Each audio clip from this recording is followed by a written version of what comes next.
Ji students, are हमने ख़त्म कर लिया। आर से पहले हमने पावर बीआई एनालिटिक्स किए, फिर उससे पहले हमने एक्सेल किया था, गूगल शीट्स के जो एनालिटिक्स अवेलेबल थे वो किए थे। टैब्ल्यू एक नया सॉफ्टवेयर है, लेटेस्ट सॉफ्टवेयर होने की वजह से जो फैसिलिटीज़ जो एनालिटिक्स ये प्रोवाइड करता है, जो पहले हमने एनालिसिस किए, जो टूल्स हमने कवर किए, उनमें वो एनालिटिक्स अवेलेबल नहीं है। अगर हम इसकी वेबसाइट पे जाएं तो ये क्लेम करता है कि ये विजुअलाइजेशन बेस्ड एनालिटिक्स प्रोवाइड करता है। पावर बीआई विजुअलाइजेशन तक रुक जाता है, एक्सेल विजुअलाइजेशन कर ही नहीं सकता, सिर्फ एनालिटिक्स तक होता है। जो हमारे पास आर है, प्राइमरीली ये सॉफ्टवेयर ही एनालिटिक्स का है, बैक हैंड के ऊपर जो एनालिटिक्स हम कर रहे होते हैं। जो टैब्ल्यू है वो प्राइमरीली सॉफ्टवेयर है कि विजुअलाइजेशन बेस्ड एनालिटिक्स हम कैसे करेंगे। यानी एनालिटिक्स करने के लिए हमें किसी नंबर बेस्ड सिस्टम का सहारा नहीं लेना पड़ेगा। हम अपने वो सारे डिसीजन, हम वो अपने सारे एनालिटिक्स विजुअलाइजेशन की मदद से करेंगे। ये वो चीज़ें हैं जो उसकी वेबसाइट के ऊपर लिखी हुई हैं। कंप्यूटर की स्क्रीन पे चलते हैं और देखते हैं कि हम इस सॉफ्टवेयर को कैसे डाउनलोड करेंगे, कहाँ से डाउनलोड करते हैं। फ्री तो ये है नहीं, it is a commercial software, you have to purchase it. और इसको यूज़ करने के लिए ट्रायल वर्जन अवेलेबल है, जिस तरह के हम लोग आज इस सेशन में यूज़ करेंगे, ताकि चीज़ें समझ आ सके। कहाँ से डाउनलोड करते हैं, कैसे इंस्टॉल करते हैं, क्या रिक्वायरमेंट है विंडोज़ में, ये तमाम चीज़ें अभी हम इस सेशन में डिस्कस करेंगे। और इसका इंटरफेस भी देखते हैं कि ये पावर बीआई से कितना मिलता जुलता है, कहाँ पे ये डिफरेंस क्रिएट करता है, वगैरह वगैरह। तो आइए कंप्यूटर स्क्रीन पे चलते हैं। जी स्टूडेंट्स, आज हम डिस्कस करते हैं टैब्ल्यू को कैसे इंस्टॉल करेंगे, कहाँ से डाउनलोड करेंगे। ये गूगल सर्च बॉक्स मेरे सामने मौजूद है, इसके ऊपर मैंने टैब्ल्यू लिख दिया और ये मुझे टैब्ल्यू की जो बेसिक वेबसाइट है उस तक मुझे गाइड करेगा। और ये मेरे पास टैब्ल्यू की बेसिक वेबसाइट मौजूद है। जैसा मैंने अभी आपको बताया कि it is commercial package, purchase करना पड़ता है। ये वो आइकन है कि जिसको आप क्लिक करेंगे तो ये आपको उसको डाउनलोड करने में मदद करेगा। आपको अपना प्रोफाइल यहाँ पे डेवलप करना पड़ता है, जब अपना नाम, अपना एड्रेस और किस पर्पस के लिए आप इसको डाउनलोड कर रहे हैं वो सारा आपको ये प्रोवाइड करना पड़ता है। फर्स्ट ऑफ ऑल ये आपको एक फ्री डेमो डाउनलोड करने देता है, जिसको आप 14 डेज़ तक चला सकते हैं। और फिर आपको अगर फर्दर आप यूज़ करना चाहें तो फिर आपको इसको परचेज़ करना पड़ेगा। ये इस वक्त जो एनालिसिस हम कर रहे हैं वो इसी ट्रायल वर्जन के ऊपर कर रहे हैं और इसी यहीं से हमने इसको डाउनलोड किया है। और जब आप इसको डाउनलोड कर लेंगे, हाँ एक बात बताना बहुत ज़रूरी है कि टैब्ल्यू सॉफ्टवेयर विंडोज़ प्लेटफॉर्म और मैक प्लेटफॉर्म दोनों के लिए अवेलेबल है। लिनक्स के लिए इस वक्त इसका कोई वर्जन अवेलेबल नहीं है। पावर बीआई के साथ एक रिस्ट्रिक्शन मौजूद थी कि ये मैक कंप्यूटर्स के लिए, एप्पल कंप्यूटर के लिए अवेलेबल नहीं था, लेकिन टैब्ल्यू सॉफ्टवेयर फॉर्चुनेटली अवेलेबल है both Windows and Mac platforms के लिए। अगर आप एक मैक प्लेटफॉर्म के ऊपर आप इसको डाउनलोड करना चाहते हैं तो ये ऑटोमेटिकली आपको उस साइट के ऊपर लीड कर देगा जहाँ से आप एप्पल वर्जन डाउनलोड कर लेंगे। जब आप इसको डाउनलोड कर लेते हैं और इंस्टॉल कर लेते हैं तो आपके डेस्कटॉप के ऊपर कुछ इस किस्म का एक आइकन आपके सामने आ जाएगा। इस आइकन को जब हम यूज़ करते हैं इसको ऑन करने के लिए, depending on the speed of your computer, ये आपके सामने ऑन होगा और सबसे पहले आपको ये प्रॉम्प्ट करेगा कि आप जिस वर्जन के ऊपर हैं वो 14 डेज़ ट्रायल के लिए है और ज़ाहिर है 14 दिन के बाद ये ख़त्म हो जाएगा। आप इसको कंटिन्यूस ट्रायल प्रेस करते हैं और ये हमारे सामने ये ओपन हो जाएगा।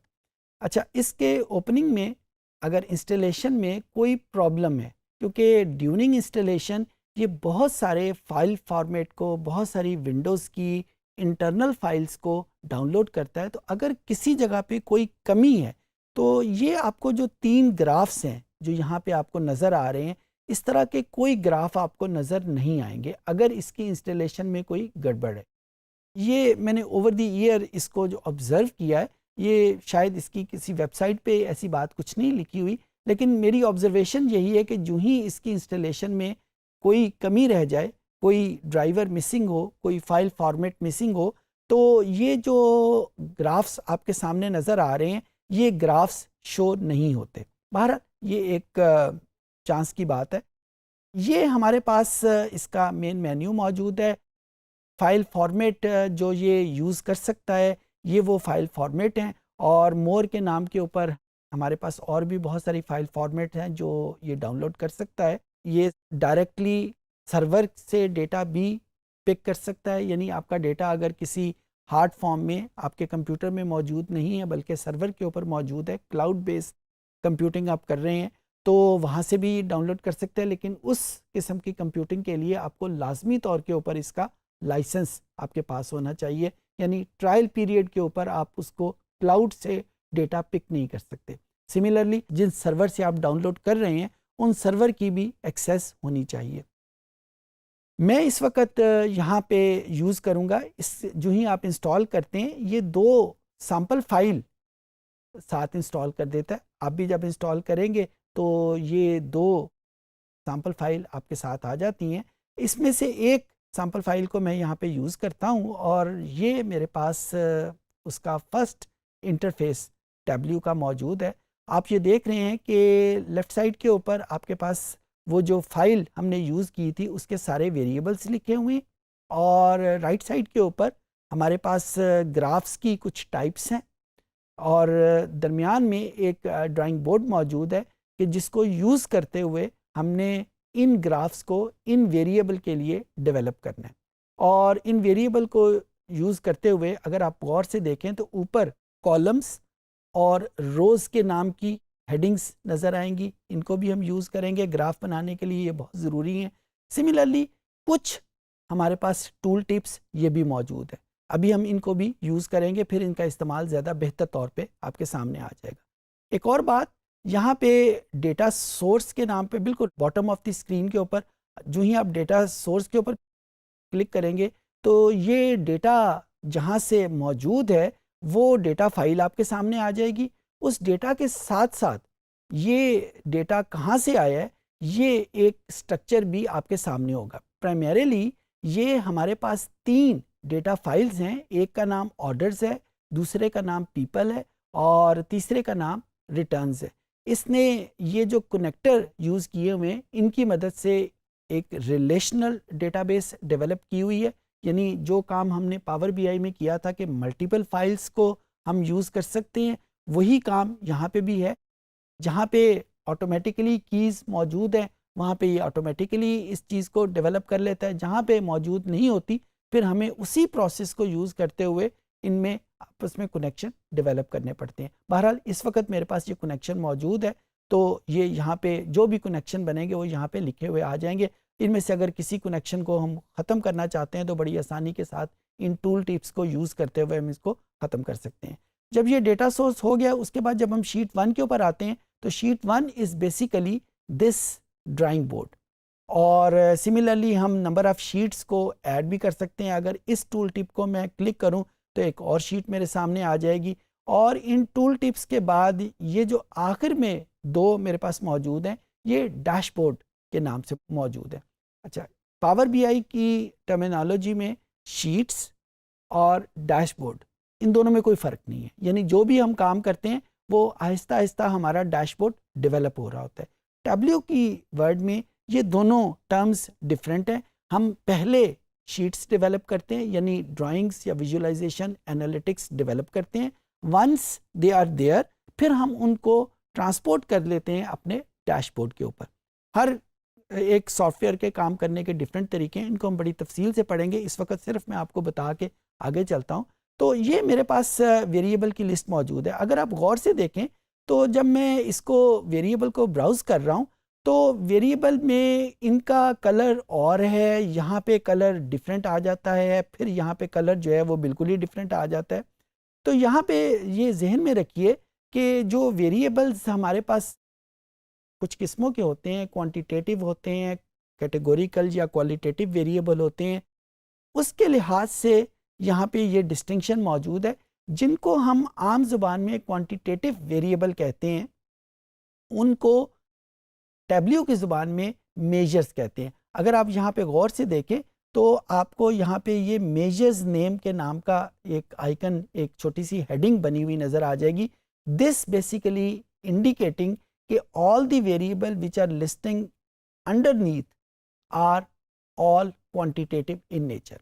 अच्छा, हम और भी किसी भी वेरिएबल के ऊपर अगर इसको क्लिक करें, ये जो टूल टिप बनी हुई है, तो भी हमें ये पता चल सकता है कि ये वेरिएबल की टाइप कौन सी है। अगर हम उसकी टाइप को चेंज करना चाहें तो वो भी हम कर सकते हैं, और अगर हम उसको फर्दर एनहांस करना चाहें, कोई चेंजेस करना चाहें, वो भी यहाँ पे हम इन्हीं टूल टिप्स की मदद से कर सकते हैं।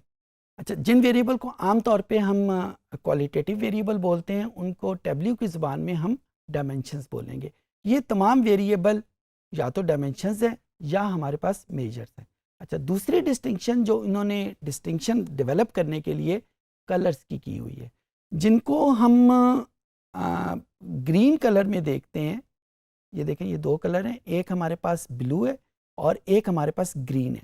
ये ग्रीन कलर सारे के सारे वेरिएबल क्वांटिटेटिव है या दूसरे मानों में मेजर्स हैं, और जो ब्लू कलर हैं वो सारे के सारे डायमेंशंस हैं।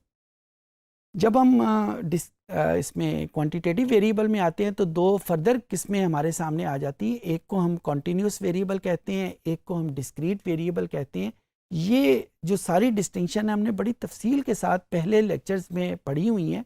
उन्हीं डेफिनेशंस को लेके हम आगे चलेंगे, और यहाँ पे जिस बात के ऊपर ज़ोर दे के मैं आगे चलता हूँ कि जिस भी वेरिएबल के ऊपर हम एनालिसिस करेंगे, हमें ये पहले से पता होना चाहिए कि क्या वो वेरिएबल डायमेंशन है, क्या वो वेरिएबल मेजर है, क्या वो वेरिएबल डिस्क्रीट है, या वो वेरिएबल कॉन्टीन्यूस है। जब हम इसका एनालिसिस करेंगे तो आपको ये डिस्टिंक्शन ज़्यादा बेहतर तौर के ऊपर पता चल जाएगी। अच्छा, किसी भी वेरिएबल को जब हम क्लिक करते हैं, चाहे वो मेजर हो चाहे वो डायमेंशन हो, यहाँ पे कोई ना कोई ग्राफ उसके लिए क्लियर हो जाता है। अब इस वेरिएबल को मैंने क्लिक किया तो अब ये देखें कि ये ग्राफ इसने आइडेंटिफाई कर दिया, उसको उसने सेल में कन्वर्ट कर दिया। तो कोई भी वेरिएबल जब हम क्लिक करेंगे तो उसके हवाले से जो ग्राफ्स अवेलेबल हैं, जो बनाए जा सकते हैं, वो यहाँ पे हमारे सामने आ जाते हैं। फॉर एग्जांपल, यहाँ पे मैंने प्रॉफिट को क्लिक किया हुआ है, और प्रॉफिट के हवाले से मेरे पास ये दो चॉइसेस मुझे टैब्ल्यू खुद प्रोवाइड कर रहा है। फॉर एग्जांपल, अगर मैं ये बार ग्राफ की चॉइस क्लिक करता हूँ तो ऑटोमेटिकली ये एक बार ग्राफ मेरे सामने आ जाएगा।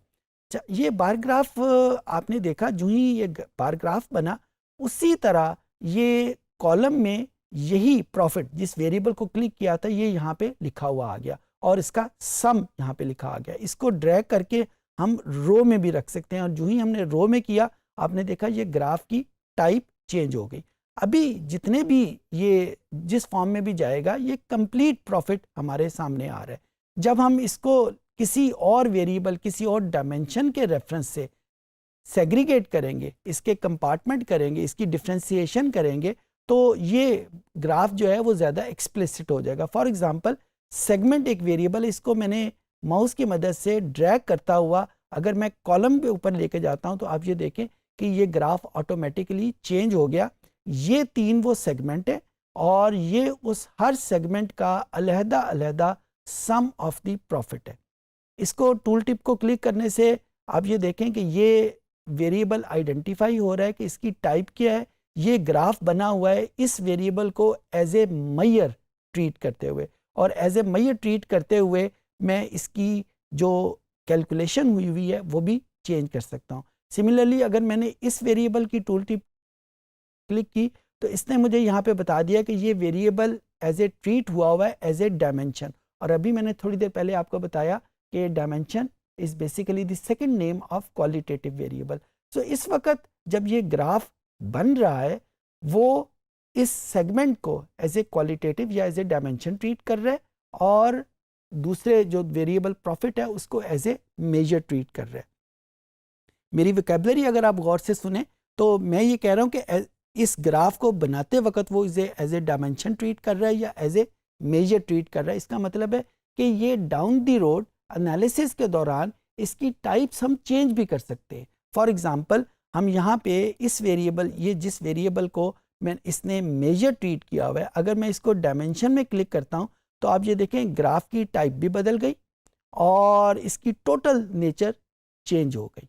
और चेंज होने से यानी जो इसको ऐसे डायमेंशन क्लिक करने से इसकी नेचर टोटली चेंज हो गई। जो चीज़ आपके जहन में आनी चाहिए, किसी भी वेरिएबल को डाउन दी रोड एनालिसिस के दौरान हम उसकी टाइप चेंज कर सकते हैं, लेकिन टाइप चेंज करने से उसकी एनालिसिस की नेचर टोटली चेंज हो जाएगी। नेचर कैसे चेंज होगी इसको मैं दोबारा दोहराता नहीं हूँ। हमने पहले लेक्चर्स में वेरिएबल्स की टाइप्स बड़ी डिटेल से स्टडी की थी, वहाँ जाके आप देख लीजिएगा कि किस वेरिएबल को जब हम क्वालिटेटिव डील करते हैं तो उसके क्या करैक्टरिस्टिक्स होते हैं और किसी वेरिएबल को जब हम क्वांटिटेटिव डील करते हैं तो उसके क्या करैक्टरिस्टिक्स होते हैं। उन्हीं करैक्टरिस्टिक्स के मुताबिक ये नेचर इसकी चेंज हो गई है। अब मैं इसको वापस उसी फॉर्म में ले आता हूँ।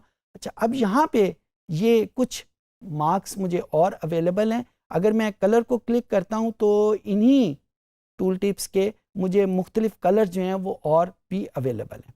सिमिलरली अगर मैं इसी तस्वीर में एक और वेरिएबल एंटर करना चाहता हूँ, लेट से मैं यहाँ पे उसकी ये प्रोडक्ट जो है वो इसको यहाँ पे क्लिक कर देता हूँ।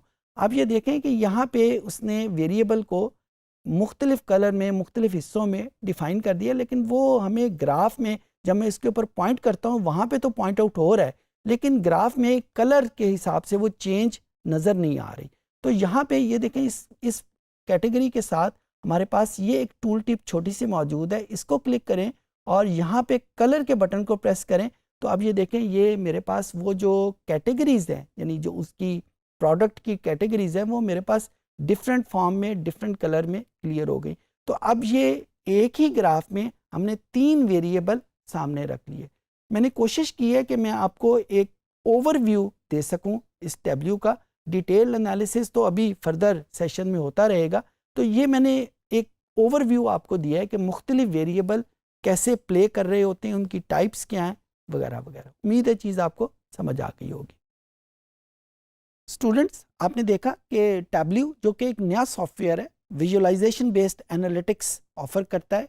कैसे हम इंस्टॉल करेंगे, क्या चीज़ें हमें विंडोज़ में रिक्वायर्ड हैं और हम इसको इंस्टॉल करते वक्त किन किन चीज़ों का ख्याल रखेंगे। उम्मीद है चीज़ें आपको समझ आ गई होंगी।